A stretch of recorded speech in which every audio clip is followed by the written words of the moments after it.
Thanks for sharing a coffee here at Sandwich Bar in Harlow. And reflecting on Labour's budget, we have a 2-hour film on it, just so I wonder within 30 seconds to a minute, could you just go over what were your concerns regarding the budget as it stands? Our concerns have always been the same, Michael. They never seem to come up with any original ideas of their own. And it's almost an accounting exercise in just making the numbers tally and not really thinking about the impact that their decisions are having upon the people of Harlow. We welcome their move to have a 0% council tax freeze, which is something we've been putting forward for the past 4 years, and we did so when we were in administration ourselves.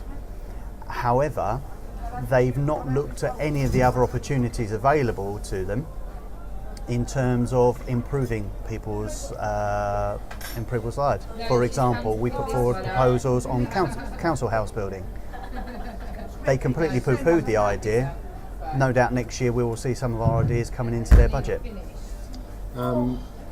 Did you feel they got their, I guess a question for Labour, do you feel they got their point across? Do you think it came across as cohesive to you? It was very unclear what their point was. They contradicted themselves between themselves. Many of their statements contradicted in their own right. So, for example, the newly appointed leader, Emma Toll, she stood up and said the playhouse was on a stable footing and that it was being funded well into the future. A number of times in the past she's criticised us for funding the playhouse from the council's main general fund. Fine, she's now doing that instead of out of a bigger pot of money called the Discretionary Services Fund, which is funded all the way up until 2021. She's taken that out of there and put it into the main budget. We're quite happy where it's funded from, so long as it is funded. But they don't really seem to have a guiding principle between them of what they're going to do, what their vision is for Harlow. And as we've said, the town needs more council houses, we need more homes for our residents. We put forward a credible alternative for that, and they've completely turned it down. A Labour Party not supporting building of council homes, it's unprecedented. There's one thing, filming council meetings, reporting to our readers of council and us doing an interview, but can you translate these concerns to people out on the street when they're out on the doorstep? I believe we can, and we have people out today that are meeting residents and putting forward our concerns. And this isn't whimsical what we're proposing. We've actually put our proposals to the council officers. They've had a look at them. They've been fully scrutinised by the Section 151 officer, who's legally obliged to say whether what we say is credible financially and whether it can be deliverable, and they said it is. So this isn't us just shouting from the sidelines. We've got a credible alternative. We're taking it out there to the public and we're saying, look, we need more homes in Harlow. We can deliver them. And actually, a lot of people do accuse us of suddenly coming to the party on building council homes. When we were in administration between 2008 and 2012, certainly in my own brief, we put forward plans to redevelop the Briars, Copshall Claws, Aylesfields area and put that process into motion. And it's now happening that people are getting brand new homes, and there are more homes being built, better quality, for council tenants and people on the social housing register. And what we've done with Councillor Carter's proposal is said, look, there is money there.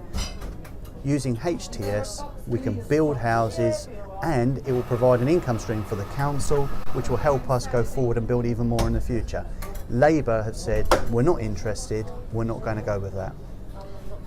Do you think there'll be any difference between the John Klempner's Harlow Council, if I can put it in such blunt terms, and the Emma Toll's Harlow Council? Absolutely. I didn't agree with a lot of what Mr Klempner did on policy issues, but he was a stable man, he was an honest man, he was a decent man.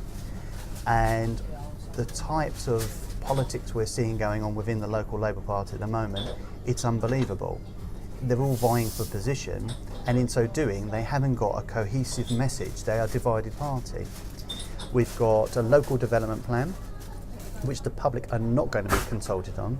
They keep pulling us up on technical issues. They're saying public will be consulted. They're going to be consulted on the way the policy is implemented. But where houses are going to go in Harlow, we have no say. When it comes to looking at the local waste contract, again, they've lost all control of that brief.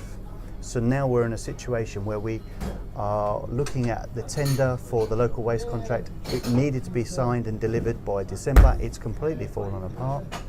Any new provider will need 6 months to mobilise their vehicles, mobilise their fleet. Now that runs out at the end of June. We don't have time, even if they appointed someone today, to get that sorted. So their argument is, well, we'll just extend the current contract with Veolia.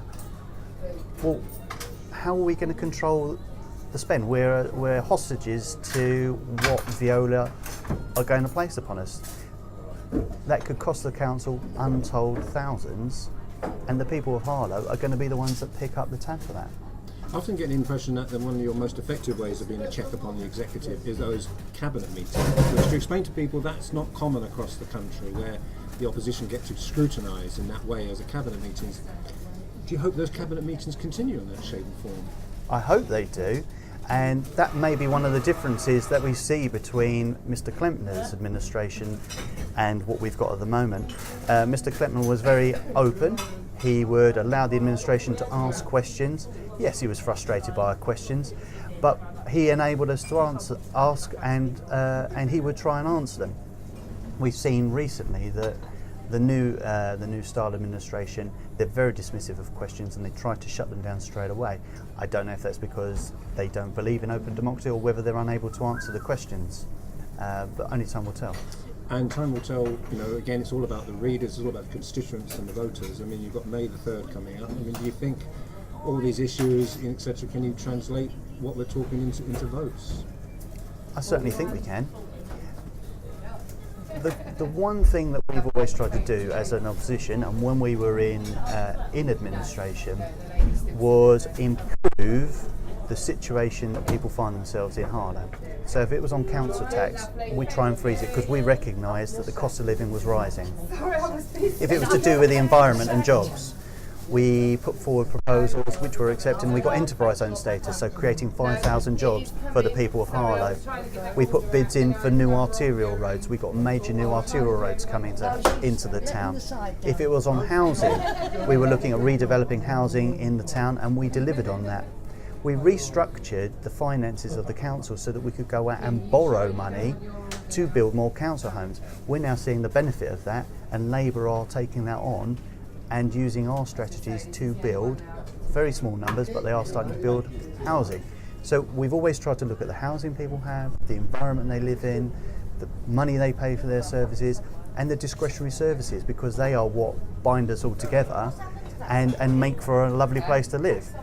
Now, we've done it, we've shown it can carry on being done, but the Labour administration at the moment are in chaos, and they are not thinking about the things that matter to people the most. Let me give you 2 very basic examples where they flip-flop on ideas. The cash office. There are many people in our society that still use cash. They proposed to shut it down back in the year.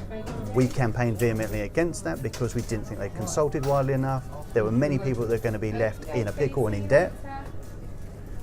Now suddenly they're keeping it open. On the car parking, we proposed many years ago to have the first free hour of parking free, and we put that in action when we were in administration. When they came into power, they abolished it. They actually abolished it in their budget. We led a massive campaign, led by me, to get the first free hour of parking reinstated in all the town's local car parks, because we knew it was good for local businesses, is what they wanted, and residents wanted that as well. They did a major U-turn on that, and they did it again. So they seem to act first and then think and respond later on, and sometimes people fall through the gaps.